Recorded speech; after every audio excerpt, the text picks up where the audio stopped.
জীবনটা ফুল নয়, বরং কাঁটায় মোড়ানো একটা পথ। ফুলের সৌন্দর্য সবার চোখে পড়ে, কিন্তু জীবনের কাঁটা শুধু অনুভবে ধরা দেয়। জীবন যতটা না সুন্দর, তার চেয়ে বেশি কঠিন আর কাঁটাময়।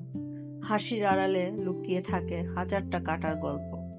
জীবন ফুল নয়, তাই এতে সুগন্ধের চেয়ে ব্যথাই বেশি। কাঁটা ছাড়া যেমন গোলাপ হয় না, তেমনি কষ্ট ছাড়া জীবন নয়। জীবনের পথে হাঁটলে পা রক্তাক্ত হবেই, এটাই বাস্তবতা। বাহ্যিক হাসি দেখে জীবনকে ফুল ভেবো না, ভেতরে কাঁটা লুকিয়ে থাকে। জীবন মানেই লড়াই, আর সেই লড়াই কাঁটার মতো ভিড়তে থাকে। সুখের মুহূর্তগুলো ফুলের মতো, কিন্তু জীবনটা পুরোটা কাঁটায় ঘেরা। জীবনকে সহজ ভাবলে ভুল করবে। এটা প্রতিটা ধাপে কাঁটা বিছানো। যে জীবনকে ফুল ভাবে, সেই একদিন কাঁটার ব্যথা বুঝিয়ে দেয়। কাঁটার আঘাত না পেলে জীবনের সত্যিকারের রূপ বোঝা যায় না। জীবনটা একটা পথ, যেখানে ফুলের চেয়ে কাঁটাই বেশি।